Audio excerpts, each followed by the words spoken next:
Baik, perkenalkan, nama saya Irfan Aprisandi Sumarmata, berasal dari Universitas Negeri Padang, jurusan Administrasi Pendidikan. Pada video kali ini, saya akan menjelaskan sedikit tentang materi komunikasi organisasi, yaitu komunikasi verbal dan non-verbal.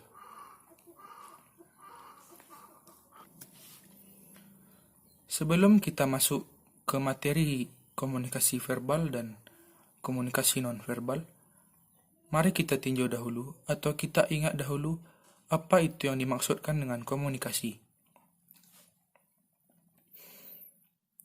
Komunikasi adalah proses penyampaian informasi atau pesan antara seseorang yang disebut sebagai komunikator, sebagai sumber pesan, dan komunikan sebagai orang yang menerima pesan.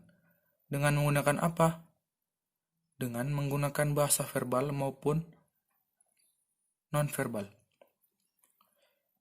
Jadi kedua komunikasi ini tidak terpisah atau sendiri-sendiri, melainkan berupa satu kesatuan. Tetapi kedua komunikasi ini saling melengkapi, seperti saya berbicara dalam video ini. Mana yang termasuk dalam kategori verbal maupun yang non-verbal. Dan fungsi kedua komunikasi ini di dalam berkomunikasi. Nah, untuk apa komunikasi verbal dan non-verbal? Atau dalam rangka apa komunikasi verbal dan non-verbal ini digunakan di saat berkomunikasi?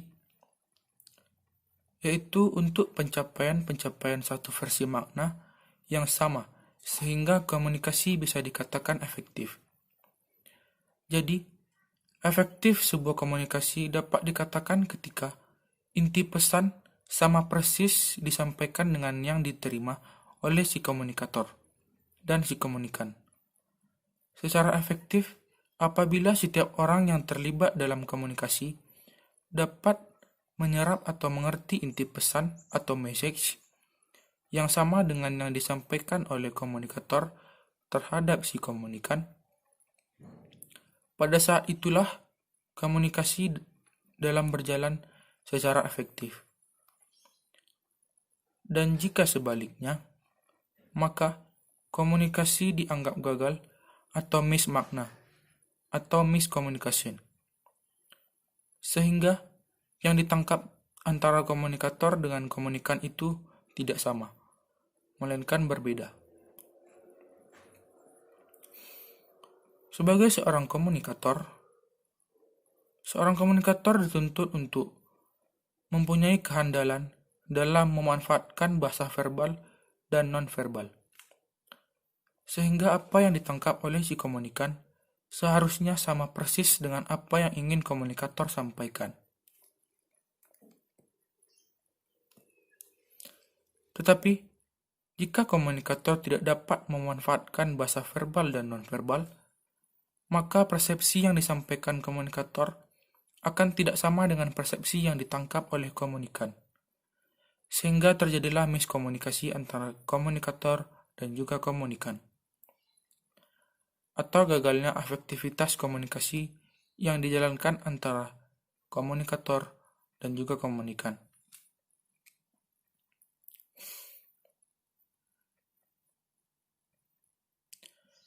Kita lihat dari pengertian bahasa, pengertian dari komunikasi verbal dan komunikasi non-verbal. Komunikasi verbal, kata dasarnya adalah verb, yang artinya adalah kata. Jadi, komunikasi atau penyampaian pesan atau informasi melalui rangkaian kata atau rangkaian bahasa ke dalam satu pola yang memiliki arti atau makna tertulis maupun lisan. Seperti yang saya lakukan dalam video kali ini, adalah komunikasi verbal, karena berupa kata yang sangat jelas.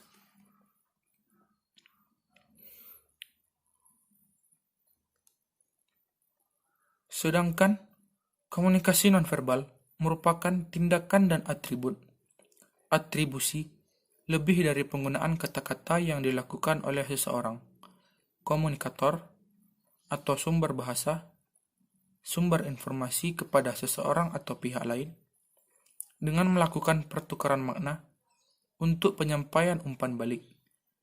Jadi, komunikasi nonverbal merupakan tindakan, ada atribut, simbol, yang berarti nada suara, tekanan suara yang berubah, pandangan mata yang untuk meyakinkan komunikan atau pihak lain, mimik wajah ketika bercanda maupun serius. Penekanan memberikan keyakinan pada setiap kalimat. Jadi, setiap kalimat yang disampaikan akan dapat meyakinkan komunikan. Gerakan tangan untuk memperkuat informasi yang disampaikan, body language, senyuman, itu merupakan bahasa dari komunikasi nonverbal. Maka komunikasi itu adalah satu kesatuan antara bahasa verbal dan bahasa nonverbal. Jadi kita tidak bisa hanya memakai atau menggunakan atau memanfaatkan suara saja. Kita harus berhati-hati berkomunikasi lewat telepon maupun lewat chattingan WhatsApp, tanpa melihat keseluruhan makna. Atribut apa yang dimanfaatkan atau yang digunakan melalui bahasa nonverbal oleh si komunikator. Karena kejujuran itu tidak dapat dideteksi. Maka dari itu, kita harus berhati-hati dalam berbahasa. Karena jika salah saja dalam penempatan koma, titik, maupun tanda baca yang lain, itu dapat membuat orang merasa tersinggung dan dapat memancing dan membakar emosi. Padahal maksudnya belum tentu itu. Maka kita harus dapat mengatur atau memainkan emosi pada saat kita membaca pesan tertulis tanpa melihat langsung atribut-atribut yang dimanfaatkan sebagai konteks bahasa nonverbal dari seorang komunikator. Selanjutnya kita coba kenali unsur-unsur penting dalam komunikasi verbal. Unsur yang pertama adalah bahasa itu sendiri. Pada dasarnya, bahasa merupakan satu sistem lambang yang memungkinkan orang berbagi informasi atau berbagi makna tentang suatu hal. Lambang bahasa yang digunakan adalah bahasa verbal, lisan, tulisan, atau alat elektronik berupa aplikasi WhatsApp, telepon, SMS, dan sebagainya. Jadi, unsur pertama yang paling penting dalam bahasa verbal adalah bahasa itu sendiri.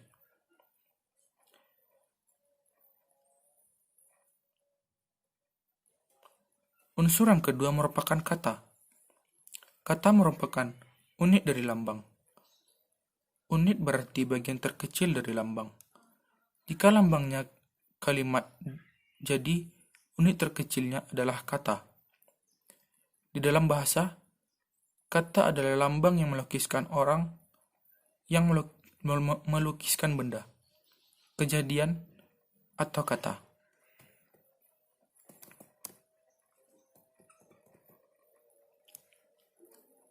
Jadi, kedua unsur inilah unsur penting dari bahasa verbal. Yang pertama itu bahasa itu sendiri, dan yang kedua adalah kata. Selanjutnya, kita harus mengetahui unsur penting dalam komunikasi nonverbal.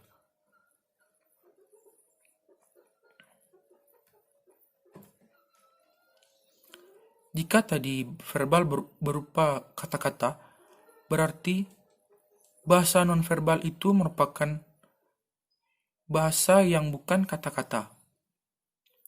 Selagi itu bukan merupakan kata-kata, maka hal tersebut itu masuk dalam kategori nonverbal.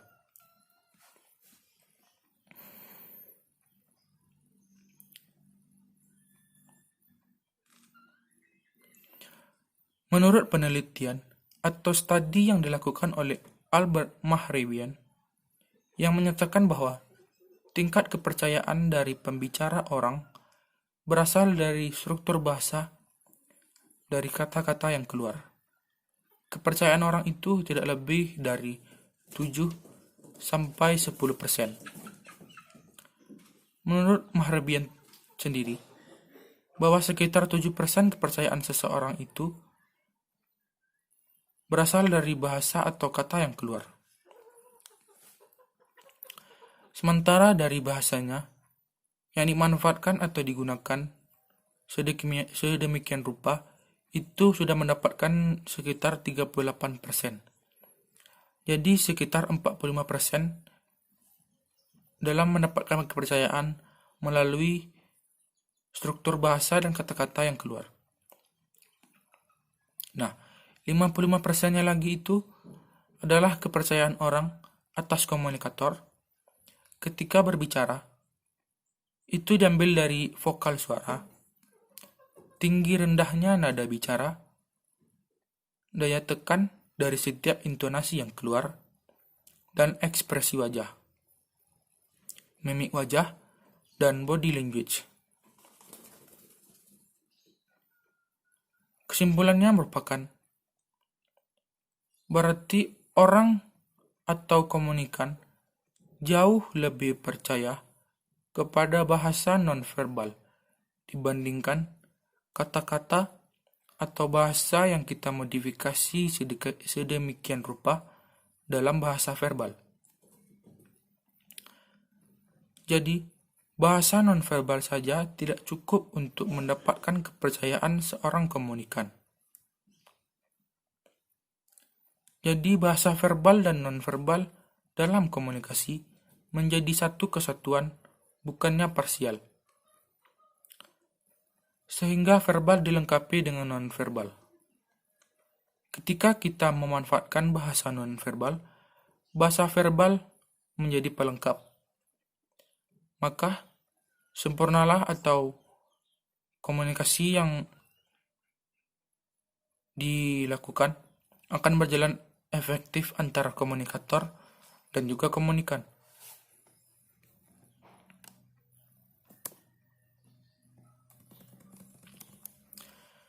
Sekarang kita coba analisis kategori-kategori komunikasi nonverbal.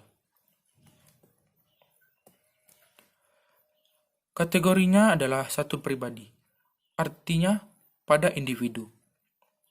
Contohnya adalah kebiasaan seseorang ketika mengedipkan mata.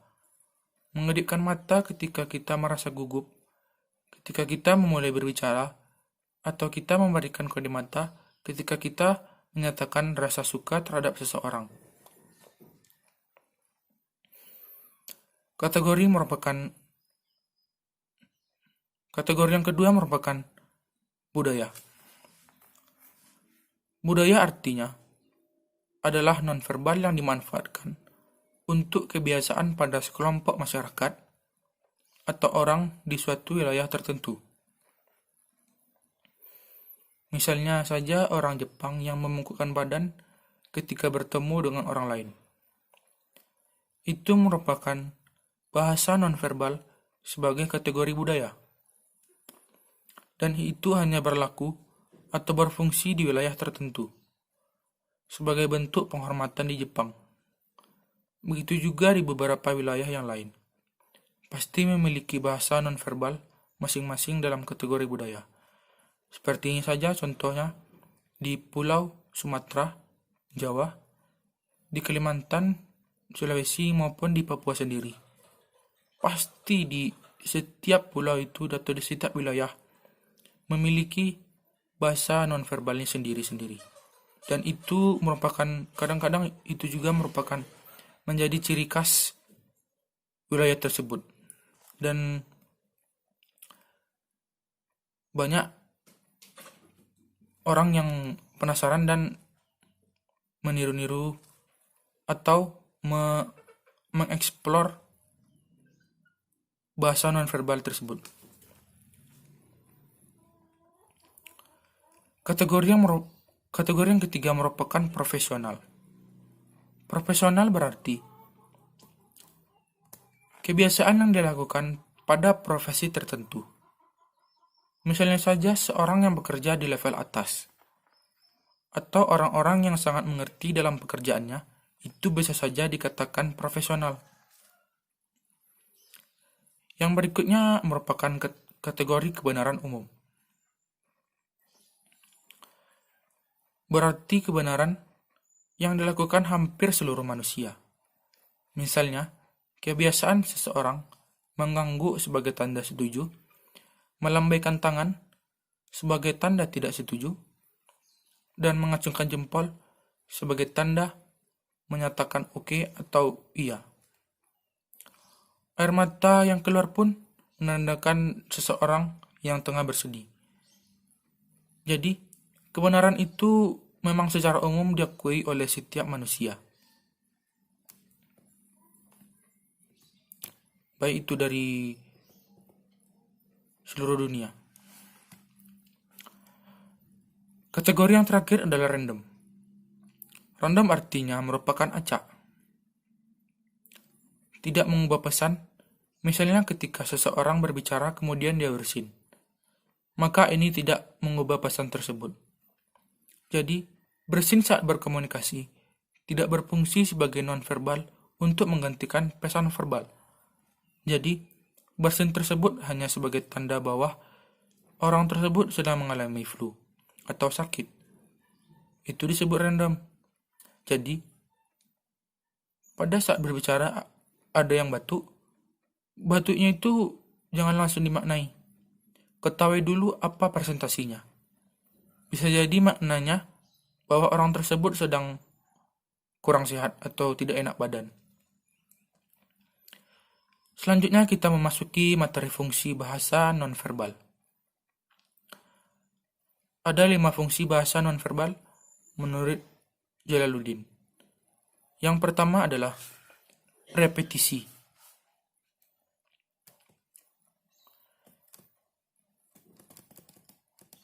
Yaitu mengulang kembali gagasan yang sudah disajikan secara verbal. Misalnya, setelah mengatakan penolakan saya menggelengkan kepala. Dan yang kedua adalah substitusi, yaitu menggantikan lambang-lambang verbal. Misalnya, tanpa sepatah kata pun kita berkata, kita menunjukkan persetujuan dengan mengangguk-anggukkan kepala atau menganjukkan jempol kepada komunikator. Yang ketiga adalah kontradiksi. Menolak pesan verbal atau memberi makna yang lain terhadap pesan verbal. Misalnya, kita memuji presentasi teman dengan mencibirkan bibir, seraya berkata, "Hebat, kamu memang hebat." Dan yang keempat merupakan komplemen, yaitu melengkapi dan memperkaya makna pesan verbal. Misalnya, air muka, kita menunjukkan tingkat penderitaan yang tidak terungkap dengan kata-kata. Dan fungsi yang terakhir menurut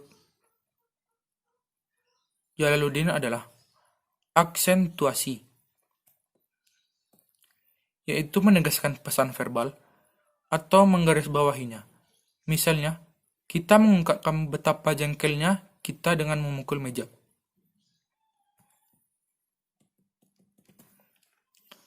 Selanjutnya, kita akan mengetahui bagaimana komunikasi verbal di dalam organisasi.